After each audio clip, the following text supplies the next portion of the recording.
if you're going to sell something online, such as a course, there are two successful, proven ways to do so. One of them is going to be doing an evergreen webinar, and the other one is going to be doing a big launch. And in this video, I'm going to show you which one is best for you. So the first one is an evergreen webinar. Now what that means is that it's a pre-recorded webinar. It's different from a live webinar. It's something you're going to record before and that you're going to show over and over again to pitch the product. Now, one of the big upside to do a webinar is that it's proven to convert a lot higher than something like emails.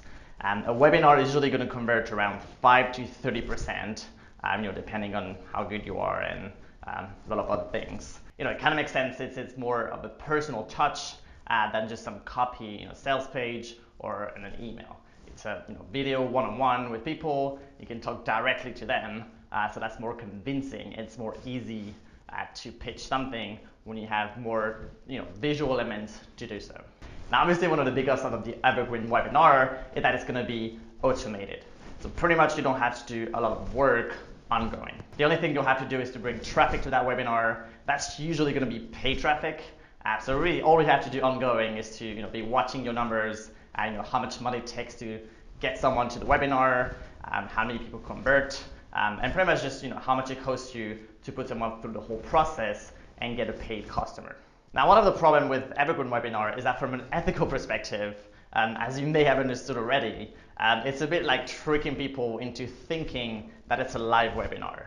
Actually, there's a lot of fancy tools that you can use to do things like pre-configured messages that are going to roll in at different times of the webinar, or replicate a tennis curve.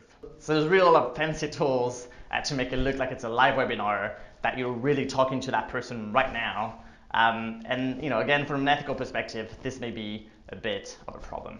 So an alternative could be to actually be doing a live webinar every week. So you'd be trying to get as many people to register, and then at the end of the week, you would actually do a live webinar. So that way, from an ethical perspective, it's a bit better, but you're kind of giving up on some of the perks of an automated webinar where you don't have to go there every week and do it again.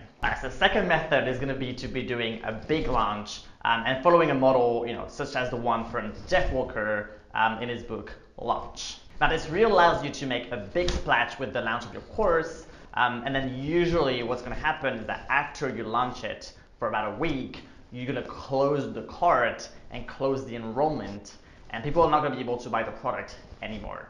Now, what this does is that it really creates actual scarcity, because again, the product is not going to be there next week. You need to buy now.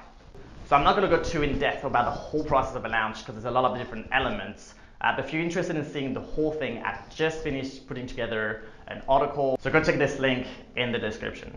But for now, just understand that one of the big upsides of the launch is that it creates real scarcity. It also has a lot more potential to go viral and also to create that sense of community, which is so important when you're trying to sell something online. The only real downside of a launch is that it's going to be a lot of work, very concentrated over a period of about a month, and that you're not going to be able to do a lot more else during that time in your business. All right, so now we've seen the two models, but how do you decide which one is best for you? All right, so here it is. If the problem that you're solving with your product is something very punctual in the life of someone, like for example, how to ace a job interview, then you probably don't want to close the doors to registration, and you want your product to be available when someone's going to go and look for it at that particular time. They're not going to wait another month for you to reopen the doors if they need to do this interview next week. So in that particular case, if it's very punctual, then you probably want to do something like the webinar model or any of the model that is not going to close the doors and is going to be somewhat available at any time that someone actually needs it.